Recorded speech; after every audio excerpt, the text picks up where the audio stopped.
ਚੌਧਰੀ ਸਾਹਿਬ ਕਿਸੇ ਬੰਦੇ ਨੇ ਨਾ ਨਵੀਂ ਨਵੀਂ ਸੁਨਿਆਰਿਆਂ ਦੀ ਦੁਕਾਨ ਬਣਾਈ ਸੀ ਤੇ ਚਲੋ ਜਿੰਨੇ ਵੀ ਹੱਟੀ ਬਣਾਈ ਹੁੰਦੀ ਉਹਦਾ ਦਿਲ ਹੁੰਦਾ ਵੀ ਮੇਰਾ ਕੰਮ ਕਿਤੇ ਚੱਲ ਜੇ। ਬਿਲਕੁਲ ਹੋਇਆ ਇਸੇ ਤਰ੍ਹਾਂ ਵੀ ਉਹਦੀ ਦੁਕਾਨ ਦੇ ਵਿੱਚ ਇੱਕ ਜਣਾ ਆਇਆ ਪੂਰਾ ਲਸ਼-ਪਸ਼ ਹੋ ਕੇ ਤੇ ਬੜਾ ਸੋਹਣਾ ਸੁਨੱਖੜਾ।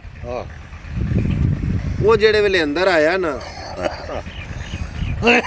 ਤੇ ਦੁਕਾਨਦਾਰ ਬੜਾ ਖੁਸ਼ ਹੋਇਆ ਕਿ ਯਾਰ ਸਾਡੀ ਦੁਕਾਨ ਦੇ ਵਿੱਚ ਨਾ ਕੋਈ ਸਦਾਗਰ ਆਇਆ ਤੇ ਚੰਗਾ ਕੋਈ ਸ਼ਹਿਨਸ਼ਾਹ ਲੈਣ ਲਾਟ ਬੰਦਾ ਲੱਗਦਾ ਤੇ ਉਮੀਦ ਹੈ ਕਿ ਸਾਡੇ ਕੋਲੋਂ ਖਰੀਦੋ ਫਰੋਖਤ ਕਰੇਗਾ ਤੇ ਆ ਸਾਡਾ ਕੰਮ ਜਿਹੜਾ ਨਾ ਇਹ ਦਿਹਾੜੀ ਚੰਗੀ ਲੱਗੇਗੀ। ਉਹ ਜਿਹੜੇ ਵੇਲੇ ਆਇਆ ਨਾ ਤੇ ਉਹਨੇ ਬਹਿ ਕੇ ਬੜੀਆਂ ਬੜੀਆਂ ਸੋਹਣੀਆਂ ਗੱਲਾਂ ਸੁਨਿਆਰੇ ਨੂੰ ਸੁਣਾਉਣੀਆਂ ਸ਼ੁਰੂ ਕਰ ਦਿੱਤੀਆਂ ਤੇ ਉਹਨੇ ਆਖਿਆ ਵੀ ਮੈਂ ਤੇਰੇ ਕੋਲੋਂ ਨਾ ਸੁਨਿਆਰਿਆ ਕੁਝ ਖਰੀਦਾਰੀ ਕਰਾਂ ਦਾ। ਉਹਨੇ ਆਖਿਆ ਜੀ ਠੀਕ ਹੈ ਮਿਹਰਬਾਨੀ। ਗੱਲਾਂ ਇਹ ਸੁਣਾਉਂਦਾ ਪਿਆ ਤੇ ਇੱਕ ਕੁੜੀ ਆ ਗਈ ਨੌਜਵਾਨ। ਉਹ ਜਿਹੜੇ ਵੇਲੇ ਅੰਦਰ ਆਈ ਨਾ ਤੇ ਸੁਨਿਆਰੇ ਨੂੰ ਆਖਣ ਲੱਗੀ ਇਹਨੂੰ ਪਛਾਣਿਆ ਕਿ ਤੇਰੀ ਦੁਕਾਨੇ ਕੌਣ ਆਏ ਆ? ਤੇ ਸੁਨਿਆਰਾ ਆਖਣ ਲੱਗਾ ਜੀ ਮਾਜ਼ਰਤ ਮੈਂ ਨਹੀਂ ਪਛਾਣਿਆ। ਉਹ ਆਖਣ ਲੱਗੀ ਤੂੰ ਕਮਲ ਹੈ ਆਈ ਮੈਂ ਵੀ ਤੇਰੇ ਕੋਲੋਂ ਕੁਝ ਲੈਣ ਵਾਸਤੇ ਸਾਂ ਪਰ ਮੈਂ ਤੇ ਇਹ ਹਸਤੀ ਵੇਖ ਕੇ ਹੈਰਾਨ ਹੋ ਗਈਆਂ ਕਿ ਇਹਨੂੰ ਵੇਖਣ ਵਾਸਤੇ ਤੇ ਲੋਕ ਤਰਸਦੇ ਨੇ ਜਿਹੜਾ ਆਪ ਤੇਰੀ ਹੱਟੀ ਦੇ ਵਿੱਚ ਆ ਗਿਆ। ਓਏ ਹੋਏ ਹੈ ਤੂੰ ਸੁਨਿਆਰਾ ਪਰ ਹੈ ਕੋਨੀ। ਉਹ ਆਖਣ ਲੱਗਾ ਬੀਬੀ ਮੈਂ ਮਾਫੀ ਚਾਹਨਾ ਇਸ ਚੀਜ਼ ਦੀ ਵੀ ਮੈਂ ਪਛਾਣ ਨਹੀਂ ਸਕਿਆ ਕਿਉਂਕਿ ਮੈਂ ਇੱਥੇ ਨਾ ਕਾਰੋਬਾਰ ਆਪਣੇ ਦੇ ਵਿੱਚ ਖੁੱਬਿਆ ਰਹਿਣਾ ਤੇ ਬਾਹਰ ਵਾਲੀ ਦੁਨੀਆ ਤੋਂ ਮੈਂ ਵਾਕਿਫ ਹੀ ਨਹੀਂ ਲਿਹਾਜ਼ਾ ਮੈਂ ਮਾਫੀ ਮੰਗਣਾ ਮੈਂ ਨਹੀਂ ਪਛਾਣਿਆ ਤੂੰ ਦੱਸ ਇਹ ਕੌਣ ਨੇ? ਤੇ ਉਸ ਆਖਿਆ ਇਹ ਉਹ ਬੰਦਾ ਜਿਹੜਾ ਗਰੀਬਾਂ ਤੇ ਯਤੀਮਾਂ ਮਸਕੀਨਾਂ ਦਾ ਖਿਆਲ ਰੱਖਦਾ ਤੇ ਬੜਾ ਕੋਈ ਸਖੀ ਆਦਮੀ ਹੈ ਜਿਹੜਾ ਤੇਰੀ ਹੱਟੀ ਦੇ ਵਿੱਚ ਆਪ ਚੱਲ ਕੇ ਆ ਗਿਆ। ਲੋਕ ਤੇ ਇਹਨੂੰ ਵੇਖਣ ਨੂੰ ਤਰਸਦੇ ਨੇ। ਸੁਨਿਆਰਾ ਬੜਾ ਮੁਤਾਸਰ ਹੋਇਆ।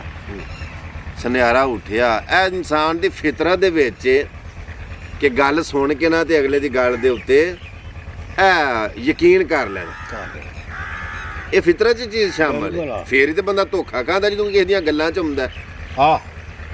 ਉਹ ਗੱਲ ਮੈਂ ਬੜੀ ਡੂੰਘੀ ਕਰ ਛੜੀ ਹੈ ਕਿ ਜਦੋਂ ਬੰਦਾ ਕਿਸੇ ਦੀਆਂ ਗੱਲਾਂ ਦੇ ਵਿੱਚ ਆਉਂਦਾ ਉਹ ਬਹਿਕਾਇਆ ਗਿਆ ਸੀ ਨਾ ਬਾਬਾ ਜੀ ਹੋਰਾਂ ਨੂੰ ਇਹ ਗੱਲ ਆਖ ਕੇ ਕਿ ਵੀ ਇਹ ਦਾਣਾ ਖਾ ਲੈ ਤੇ ਤੇਰੀ ਫਿਰ ਜ਼ਿੰਦਗੀ ਨਹੀਂ ਮੁੱਕਣ ਲੱਗੀ ਨਹੀਂ ਤੇ ਤੇਰੀ ਮੌਤ ਹੈ।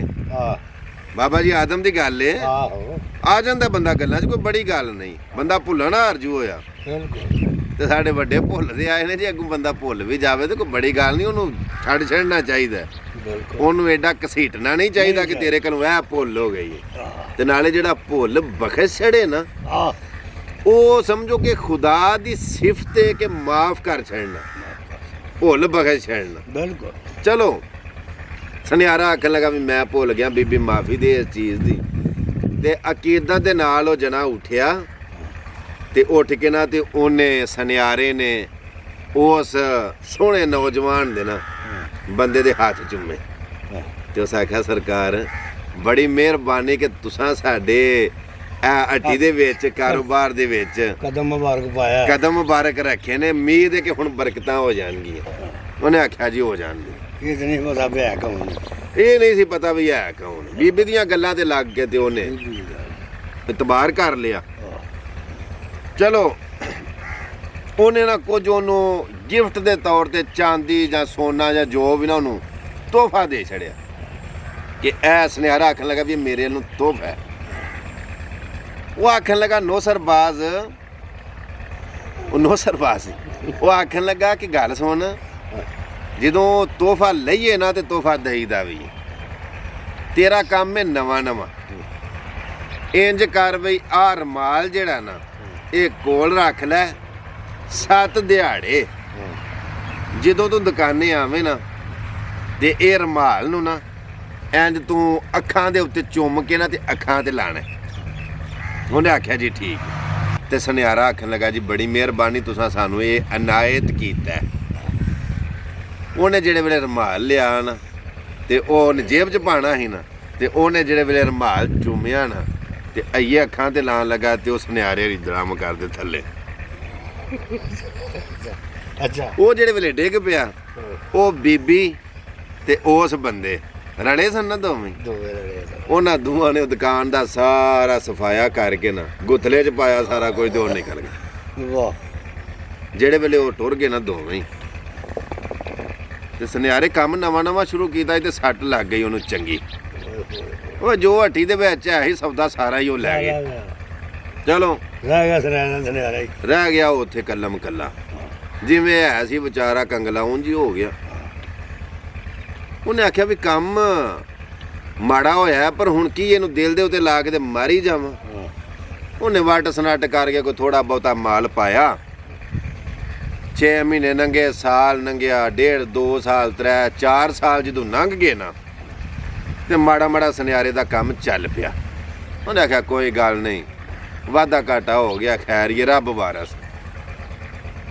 ਟਾਈਮ ਗੁਜ਼ਰਦਾ ਰਿਹਾ। 4 ਸਾਲਾਂ ਬਾਅਦ ਨਾ 2 ਪੁਲਿਸ ਵਾਲੇ ਆ ਗਏ। ਉਹਨਾਂ ਨੇ ਉਸੇ ਬੰਦੇ ਨੂੰ ਕੜੀ ਲਾਈ ਬੜੀ ਗੱਲ ਤੇ ਲੈ ਕੇ ਸੁਨਿਆਰੇ ਦੀ ਹੱਟੀ ਚ ਆ ਵੜੇ। ਜਿਹਨੇ ਹੱਟੀ ਲੁੱਟੀ ਸੀ ਤੇ ਜਨਾਨੀ ਨਾਲ ਲਿਆਂਦਾ ਉਹਨੇ ਨਹੀਂ। ਉਹ ਦੋਵੇਂ ਹੀ ਆ ਕੇ ਨਾ ਪੁਲਿਸ ਵਾਲੇ ਤੇ ਸੁਨਿਆਰੇ ਨੂੰ ਆਖਣ ਲੱਗੇ ਬਈ ਜਣਿਆ ਇਹਨੂੰ ਪਛਾਣ। ਅੱਛਾ ਵੇਂਦਿਆਂ ਸਾਰੇ ਸੁਨਿਆਰੇ ਆਖਿਆ ਇਹ ਤੇ ਠੱਗ ਚੋਰ ਏ, ਇਹਨੇ ਮੈਨੂੰ ਲੁੱਟਿਆ ਬੜੇ ਤਰੀਕੇ ਵਾਰਦਾਤ ਦੇ ਨਾਲ। ਤੇ ਉਹਨੇ ਆਖਿਆ ਬਿਲਕੁਲ ਲੈ ਕੇ ਵੀ ਤੇਰੇ ਕੋਲ ਇਸੇ ਵਾਸਤੇ ਆਇਆ ਵੀ ਇਹ ਤੇਰਾ ਚੋਰ ਏ ਤੇ ਅਸਾਂ ਇਹਨੂੰ ਫੜ ਲਿਆਂਦਾ। ਹੁਣ ਇੱਕ ਵਾਰੀ ਵਾਕਿਆ ਤੂੰ ਸੁਣਾ ਕੇ ਗੱਲ ਕਿਵੇਂ ਹੋਈ ਏ ਤੇ ਇਹਦੇ ਕੋਲੋਂ ਵੀ ਅਸਾਂ ਪੁੱਛਿਆ ਤੇ ਕੁਝ ਇਹ ਪੁੱਛਣਾ। ਦੱਸ ਹਾਂ ਕਿਵੇਂ ਵਾਰਦਾਤ ਹੋਈ। ਤੇ ਸੁਨਿਆਰੇ ਦੱਸਿਆ ਵੀ ਇੰਜ ਮੇਰੀ ਹੱਟੀ ਚ ਆਇਆ ਤੇ ਇੰਜ ਉਹ ਬੀਬੀ ਇੱਕ ਹੋਰ ਆਈ ਸੀ ਤੇ ਇਹਨੇ ਮਤਲਬ ਉਹ ਬੀਬੀ ਆਖਿਆ ਕਿ ਬੰਦਾ ਬੜਾ ਕੋਈ ਸਹੀ ਆਦਮੀ ਹੈ ਤੇ ਇਹ ਤੇ ਉਹ ਫਲਾਵਲਾ ਤੇ ਨੇ ਰਮਾਲ ਦਿੱਤਾ।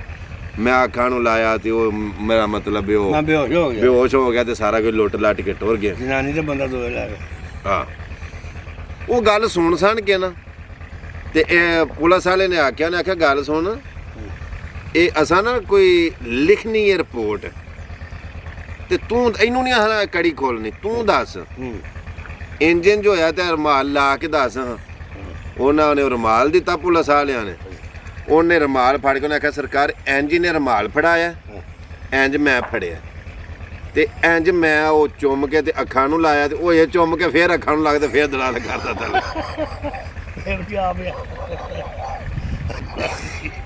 ਉਹ ਦੁਕਾਨ ਵਾਲਾ ਜਿਹੜੇ ਵੇਲੇ ਡਿੱਗ ਪਿਆ ਸੁਨਿਆਰਾ ਤੇ ਉਹਨਾਂ ਲੁੱਟ ਲੱਟ ਕੇ ਹਰ ਸ਼ੈ ਪੁਲਿਸ ਵਾਲਿਆਂ ਨੇ ਤੇ ਨਾਲ ਉਹਨੇ ਤੇ ਉਹ ਬਿੱਤਰ ਹੋ ਗਏ।